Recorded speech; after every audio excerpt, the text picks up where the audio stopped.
안녕하십니까, 래필입니다. 11월 28일 두산 에너빌리티 보도록 하겠습니다. 증시 먼저 보겠습니다. 코스피 1% 정도 상승했고요. 코스닥은 0.76% 상승했습니다.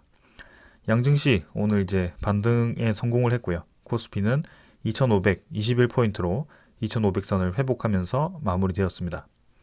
외국인 투자자는 900억 정도 매도했지만 기관 투자자가 5,700억 정도 코스피 매수를 하면서 이렇게 지수를 끌어올렸습니다. 코스닥은 1,680억 정도 외국인 투자자가 매수했고요. 기관 투자자는 690억 매도했습니다. 하나 외국인 투자자 위주로의 그런 이제 매수가 이어졌고요. 좀 이제 코스피 코스닥이 상반되는 수급을 보여주었습니다. 자, 코스피 먼저 보면 계속해서 상승을 이어가고 있습니다. 2500선 다시 회복을 했고요. 2500 중반선으로 진입을 하고 있습니다. 121선까지 목전에 두고 있고요. 이평선들 다 돌파하면서 정배열을 만들어 가고 있습니다. 증시에 대한 분위기가 지금 이제 연말로 갈수록 계속 개선이 되고 있고요. 우리가 우려하던 그런 포인트들이 좀 많이 해결이 되어 가고 있습니다. 그래서 아직까지 별다른 그런 증시를 끌어내릴 만한 이슈들이 보이지 않고 있고요. 오히려 그런 이슈들이 하나씩 계속 해결이 되어 가고 있는 상황입니다. 코스닥도 마찬가지 816포인트로 0.7% 상승을 했고요. 점점 이제 저점보다 반등을 하면서 밀어 올리고 있습니다. 코스피보다는 아직 덜 올라갔죠. 코스피는 121선까지 도달했지만 코스닥은 아직까지 121선까지 도달하기에는 좀 더 많은 상승이 필요합니다. 그래도 이제 반등에 성공을 하고 있고요. 기술주 위주로의 그런 종목들은 아직까지는 힘을 많이 받지 못하고 있는 상황입니다.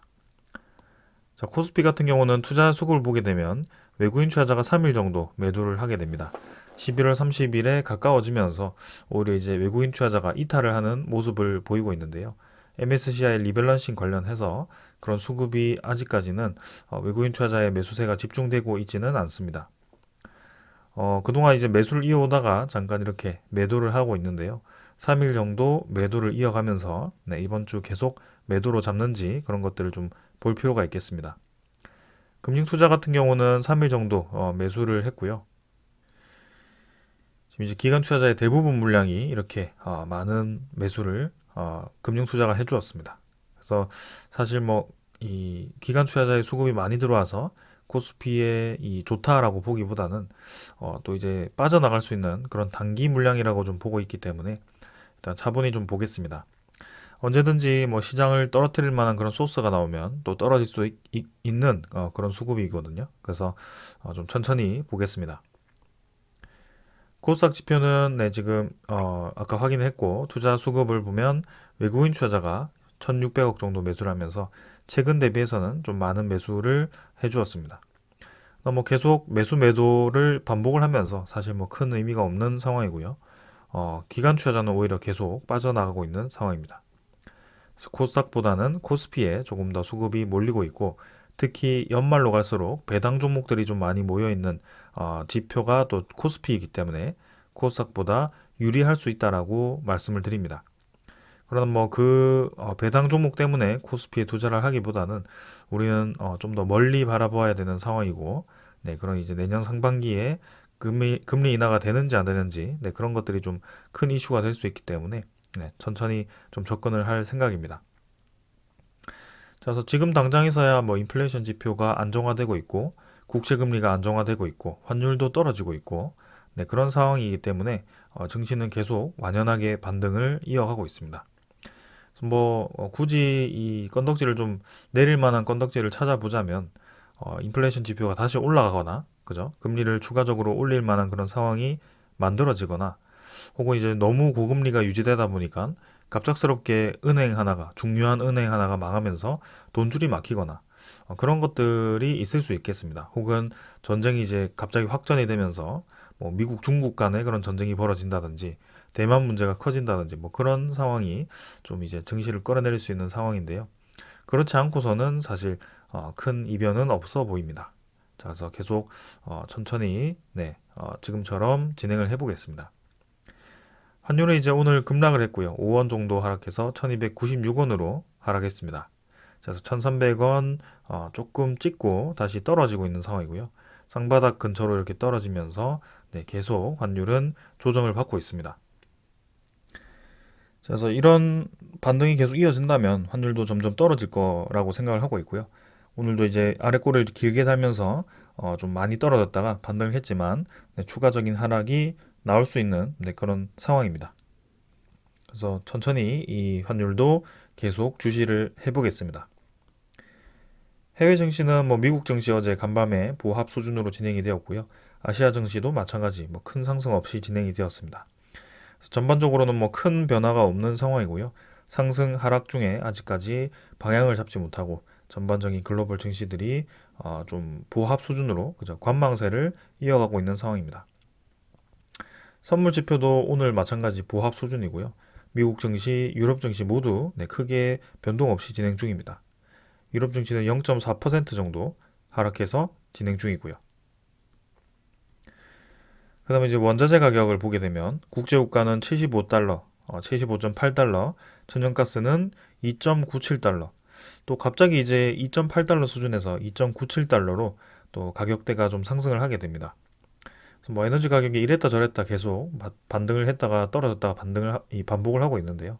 사실 뭐 전반적인 흐름을 보면 뭐 크게 무리가 없는 상황입니다. 그래서 국제유가도 생각보다 좀 많이 떨어져 있는 상황이고 천연가스도 네, 우리의 우려만큼 많이 올라가고 있지는 않습니다. 환율은 아까 확인했고요. 그다음에 미국 10년물 국채금리를 보게 되면 4.4%로 네, 어제보다 좀 떨어졌습니다. 4.47%까지 또 반등을 했다가 거의 4.5% 찍고 이렇게 쭉 떨어져 버렸습니다. 그래서 국채금리가 안정화되면서 증시가 반등을 한 것 같고요. 특히 우리나라 증시가 이 미국의 국채금리에 대해서 좀 많이 민감하게 반응을 하는 것 같습니다.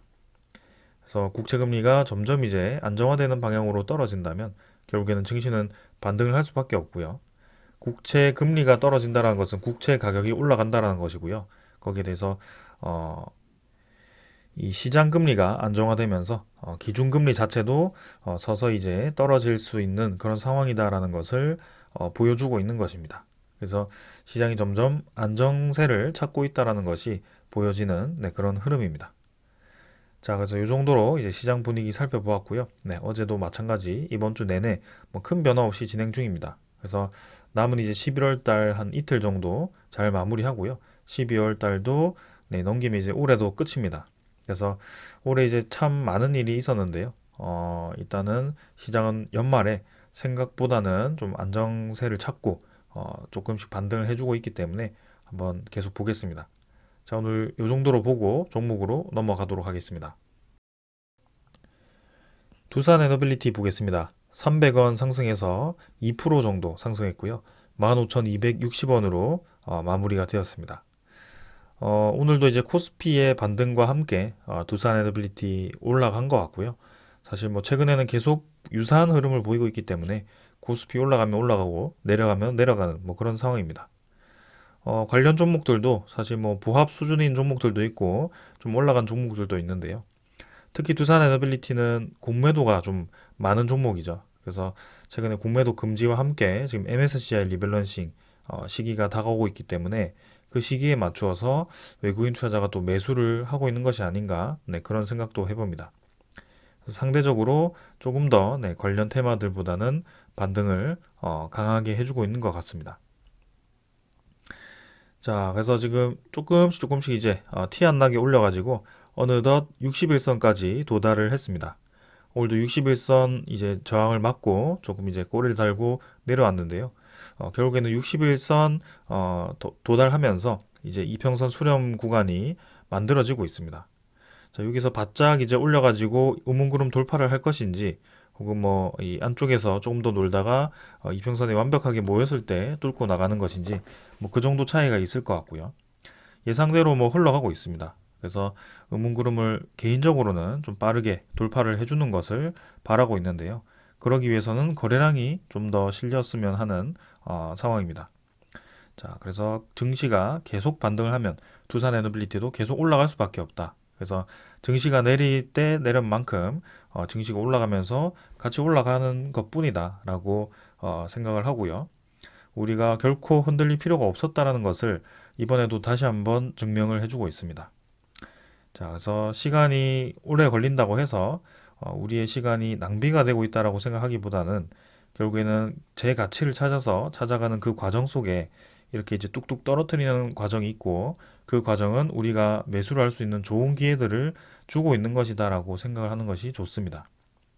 사실 이런 구간이 쉽게 내려오는 구간들이 아니기 때문에 우리가 추가적인 매수를 이런 구간에서 해준다면 이전에 그냥 올라갈 때보다 사실 이런 구간 찍고 올라가는 것이 사실 우리에게 더 큰 이득을 줄 수 있는 부분이기 때문에 좋게 생각하면 좋게 생각할 수도 있는 그런 구간입니다. 자, 그래서 완연한 반등세와 함께 지금 어느덧 15,200원으로 도달을 했고요. 이 정도 가격대면 충분히 지금 이제 우리의 이 사정권 안에 고점이 들어와 있다라고 볼 수가 있습니다. 언제든지 힘을 실어주면 단 4일, 5일 만에 도달할 수 있는 가격대이기 때문에 여유롭게 계속 지켜보시면 될 것 같습니다. 그래서 매수 수급이 또 얼마나 붙어주는지가 중요하고요. 거기에 맞는 명분이 또 어떻게 주어지는지도 기다려 볼 만합니다. 뭐 결국에는 팩트만 말씀드리면 기관 투자자라든지 외국인 투자자는 꾸준히 지분을 높이고 있는 추세로 보여집니다. 그래서 우리는 거기에 맞게 계속 우리도 매집을 해가면 될 것 같습니다. 자, 월봉도 이제 쌍바닥 다지고 올라와 주고 있고요. 좀 더 힘을 받아서 12월에도 좀 힘찬 상승이 나왔으면 좋겠습니다. 1거래량 260만 주고요. 전날보다 100만 주 정도 증가했지만 사실 뭐 크게 많지 않았습니다. 그래서 거래량 자체가 뭐 거의 매일 똑같습니다. 지금 한 달 내내 거래량이 죽어 있고요.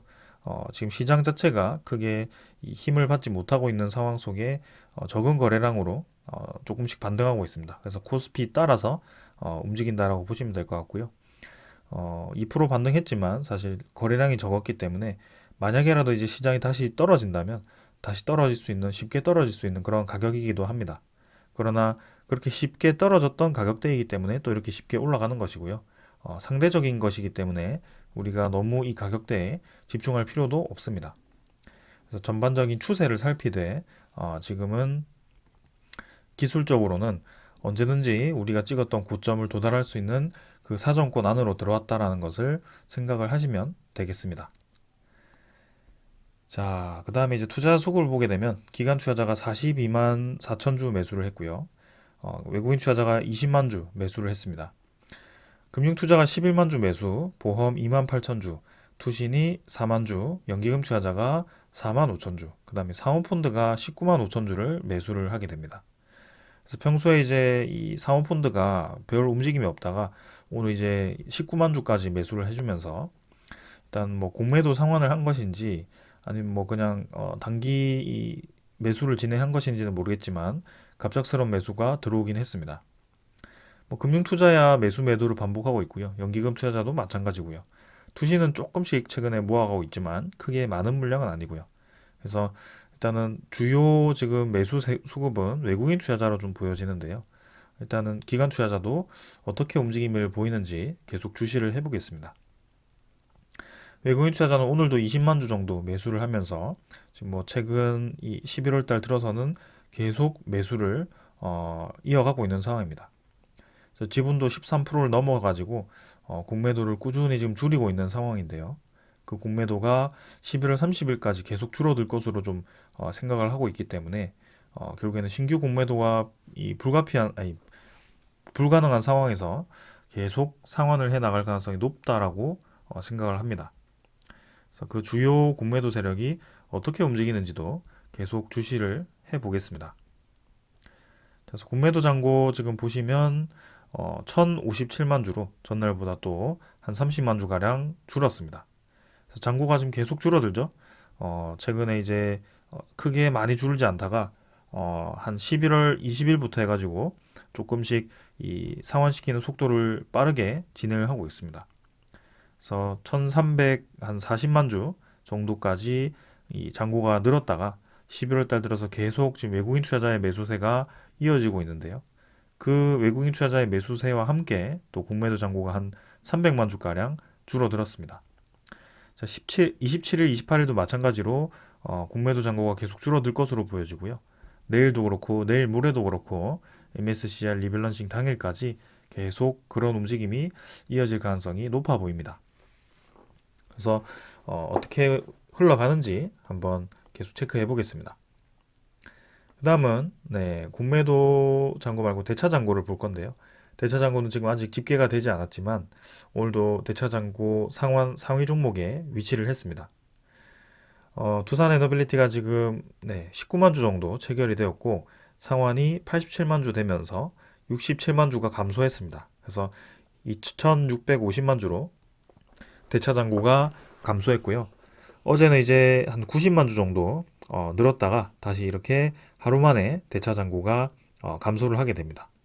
그래서 뭐 국매도 잔고도 마찬가지고 대차 잔고도 그렇고 같이 좀 줄어드는 추세로 계속 이어지고 있습니다.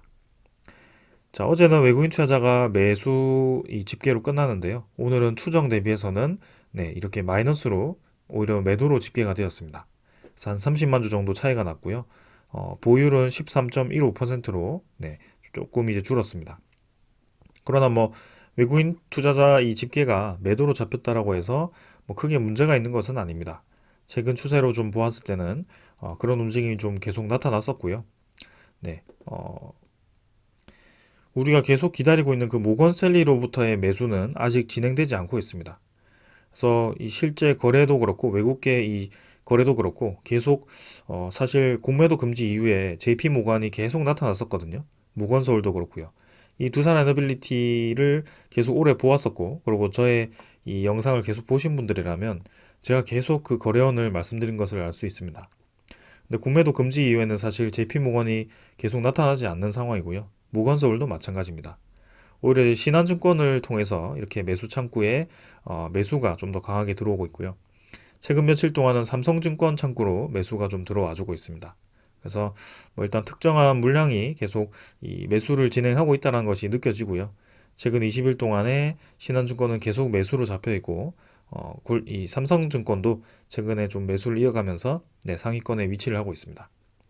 뭐 모건스탠리, JP모건이 아직 보이지 않고 있어가지고 이 두 수급이 어떻게 또 움직일지 분명히 공매도를 대량 보유하고 있을 텐데 그 공매도를 어떻게 또 상환을 할 것인지 뭐 그런 것들을 계속 생각을 해보고 있습니다. 아직까지 뭐 별다른 움직임이 없기 때문에 일단은 넘어가도록 하겠습니다.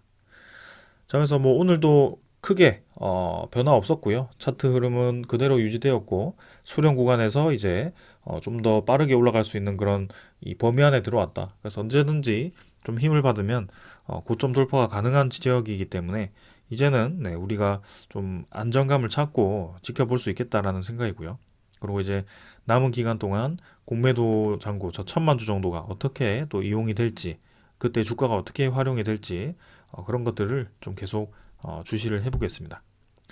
자, 기술적인 부분은 이 정도로 다 말씀을 드렸고요. 종목 설명 또 이렇게 소식들 가져와 봤습니다. 자, 먼저 전해드릴 소식은요. 영국 원전 관련된 소식입니다. 사이즈웰 C 중국 지분 소유주로 UAE를 고려 중이다라는 영국 정부의 그런 의도가 보였고요. 내용을 좀 보면 영국 정부는 작년까지 사이즈웰 C 원전 사업에 20% 지분을 소유했던 중국의 빈자리를 채울 소유주로 UAE를 고려 중이다라고 발표를 했습니다.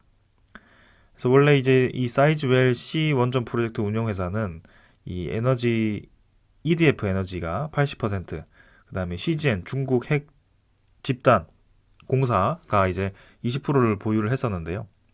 이제 주요 인프라를 이제 이 중국이 보유하는 것을 우려해가지고 영국 정부가 2022년 11월에 이 중국 이 핵 전 집단 공사에 1억 파운드를 지불하고 중국 지분을 사들이게 됩니다. 그래서 이후에 영국 정부가 50%, EDF가 50%를 소유하면서 반반 정도 소유를 했는데요. 지금 이제 그 20%에 대해서 UAE를 또 이제 고려를 하고 있다라고 합니다. 그래서 아부다비의 무바달라 이 기업과 또 이 지분 협상을 지금 하고 있는 것 같고요. 이게 이제 UAE 쪽에서 이제 드디어 영국 쪽에 직접적인 지분 투자로 이어지게 되는 그런 상황이 만들어지게 됩니다. 근데 이 소식이 왜 이제 흥미롭냐 하면 우리나라가 이제 UAE 쪽에 경제 사절단이 가서 올해 1월 달이었습니다. 그래서 UAE와 공동 진출을 하게 된다. 원전 공동 진출을 하게 된다라는 약속을 하게 됩니다. 근데 대통령실에서 UAE와 원전 공동 진출이 영국 진출을 염두에 두고 추진하는 것이다라고 발표를 했었는데요. 그 내용을 보시면 아랍에미리트와 함께 제3국 원전 시장을 공동으로 추진하는 대상 국가가 영국임을 밝혔다. 대통령실 고위 관계자는 아부다비 현지 프레스 센터에서 기자들과 만나가지고 제3국 공동 진출은 구체적으로 추진하기에는 영국을 염두에 두고 추진하고 있다라고 밝혔다라고 했죠. 그래서 한전과 한수원, 그 다음에 아랍에미리트 원자력 공사가 이제 3국 진출 협약을 작년 훨씬 이전에 서로가 협약을 맺었기 때문에 그런 이제 한국 엔지니어링 그리고 시공기술에 이제 UAE의 금융 자본 네트워크를 통해서 규제를 하는 데 있어서 이런 게 결합하면은 경쟁력을 가지게 된다라는 얘기를 했었습니다. 그래서 일찌감치 올해 초부터 지금 이제 그런 뉘앙스를 풍겼었는데요. 공동 진출. 근데 지금 와서 이제 우리나라가 한국과 영국이 또 이제 그런 원자력에 대한 MOU 체결을 하고 그다음에 한전 쪽에서 적극적인 움직임을 보이고 있습니다. 그래서 방금도 이제 이 영국 원전에 UAE 무바달라 지분이 또 들어갈 수도 있는 상황이기 때문에 이 퍼즐이 좀 하나씩 맞아가고 있다라는 것이 좀 보여지거든요. 그래서 지금 우리나라는 이 영국 원전에서 윌파라는 부지를 지금 점 찍었습니다.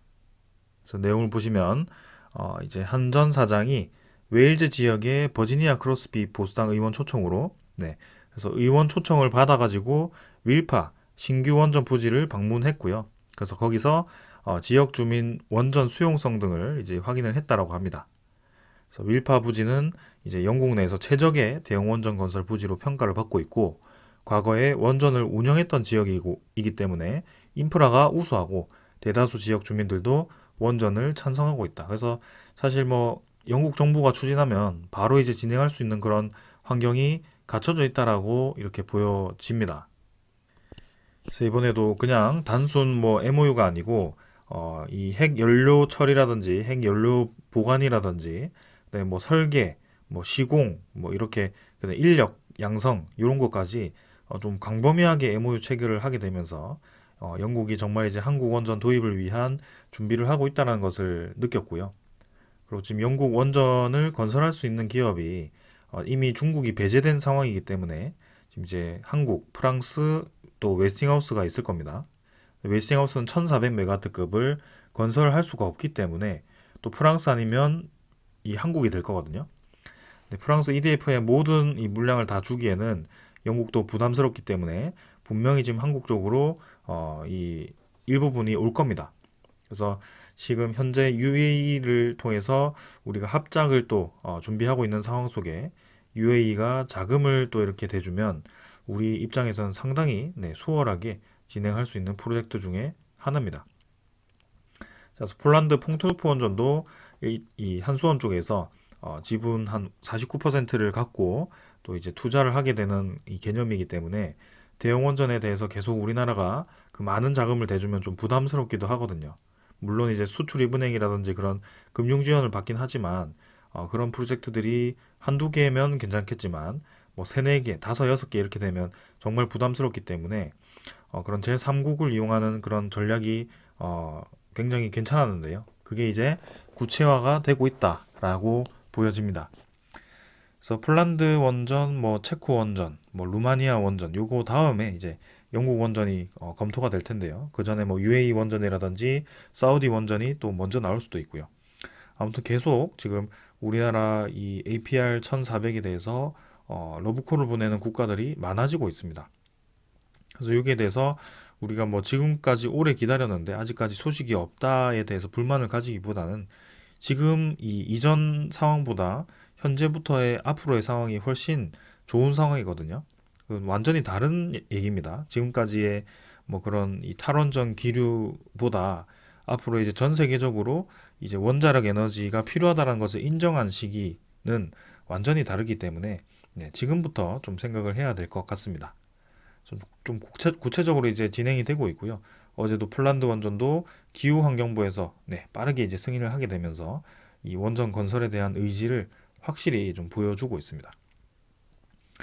최근에 이제 우라늄 가격이 올라가는 것을 보면 그 추세가 지금 확실히 탔구나라는 것이 좀 느껴지고요.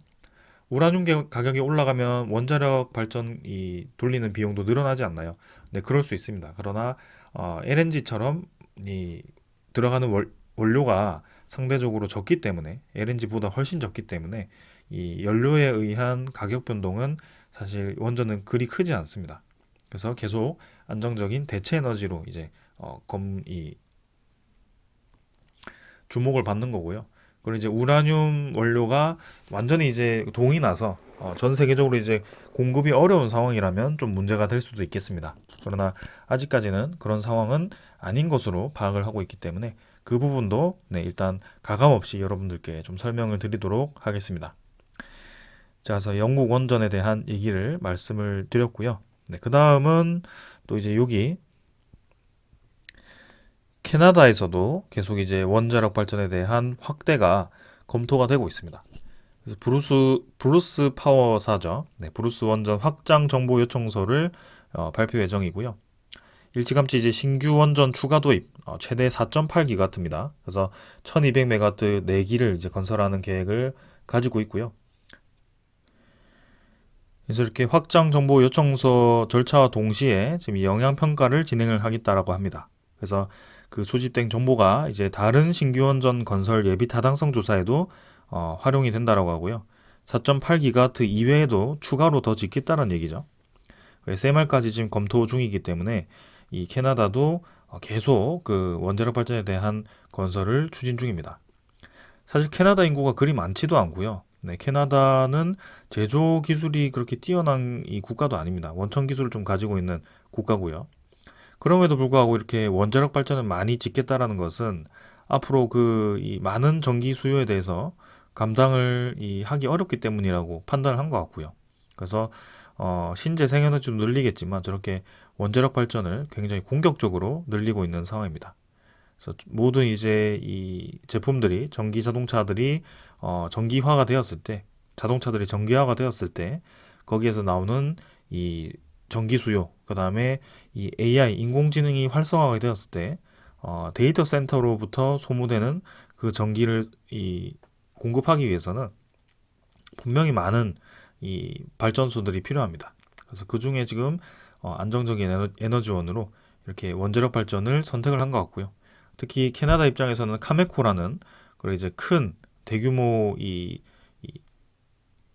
핵 연료를 취급하는 네, 기업도 있고요. 그다음에 웨스팅하우스를 또 카메코가 인수를 했기 때문에 이렇게 원자력 발전에 대해서 좀 더 친화적이다라고 좀 보여집니다.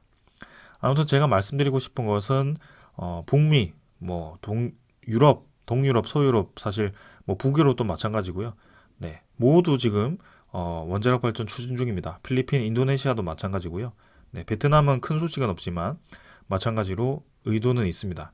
그런 의향은 있습니다. 그래서 분명히 지금 이 세상이 바라보고 있는 에너지 시장이 우리가 보고 있는 그 상황과 맞다라고 생각을 하고 있고요.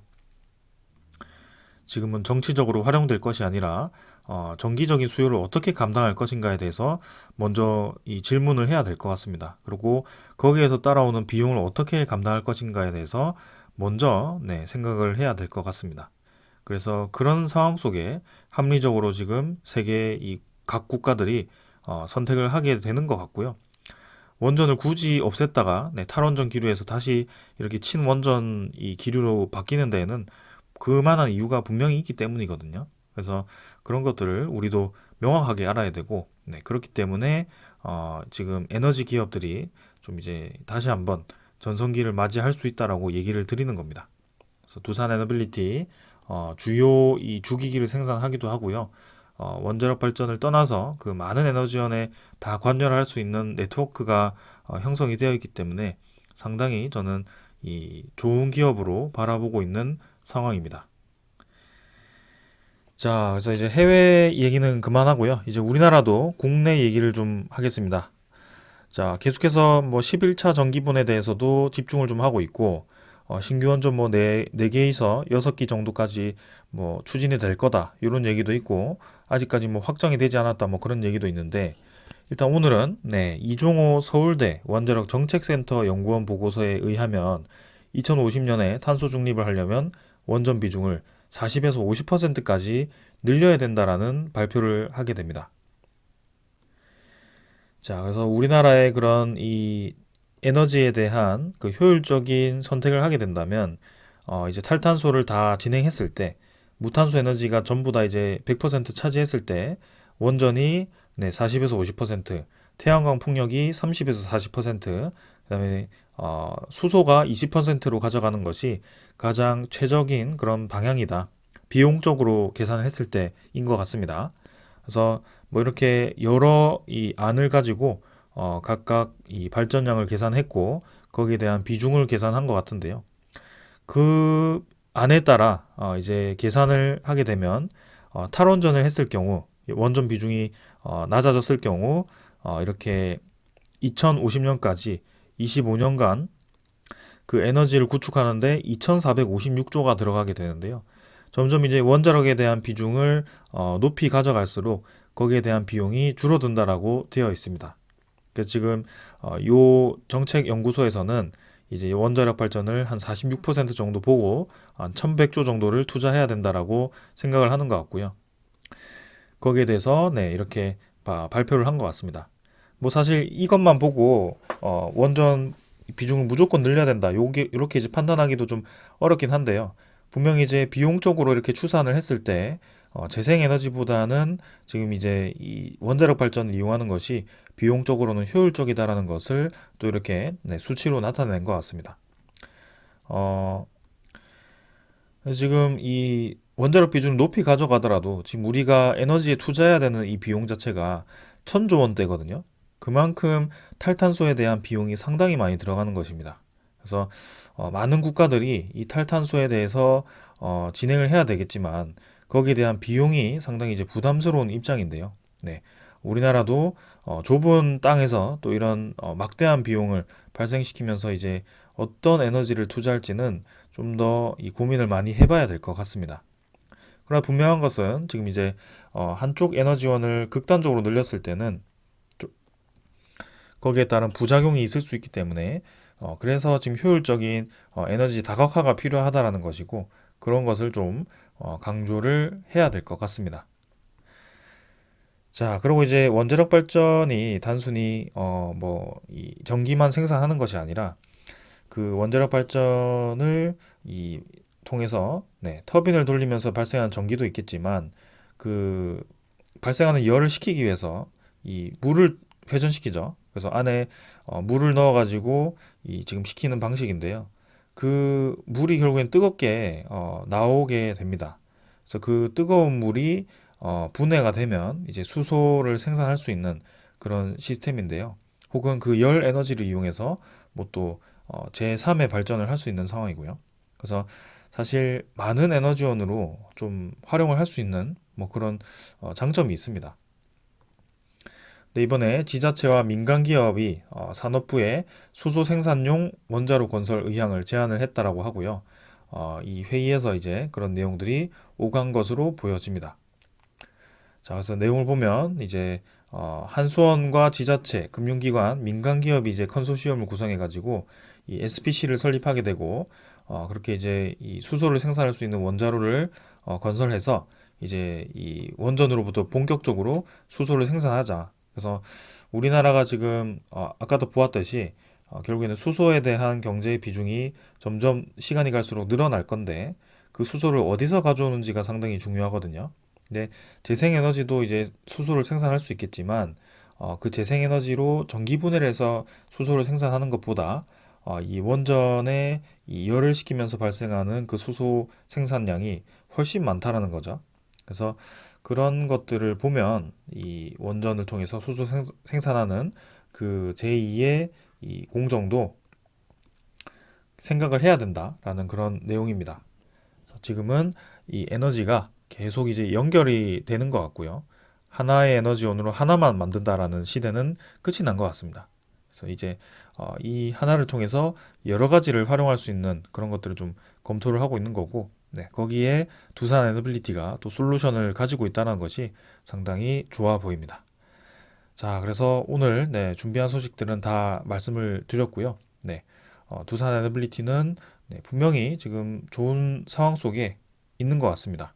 그래서 우리나라가 뭐 내부에서 무슨 에너지는 없애야 된다, 무슨 에너지는 줄여야 된다 이렇게 얘기를 하지만 사실 전 세계적으로는 이미 어떻게 흘러갈지는 정해진 것 같습니다. 그 흐름이 지금 보여지는 것이고요. 그래서 탈탄소에 집중을 하고 이렇게 진행이 되면 두산 에너빌리티는 계속 매출이 확대가 될 것 같고요. 2024년, 2025년에 좀 많은 그 수주를 할 것으로 좀 보여집니다. 그래서 오늘 이 정도로 네, 마무리하고요. 내일 또 뵙도록 하겠습니다. 감사합니다.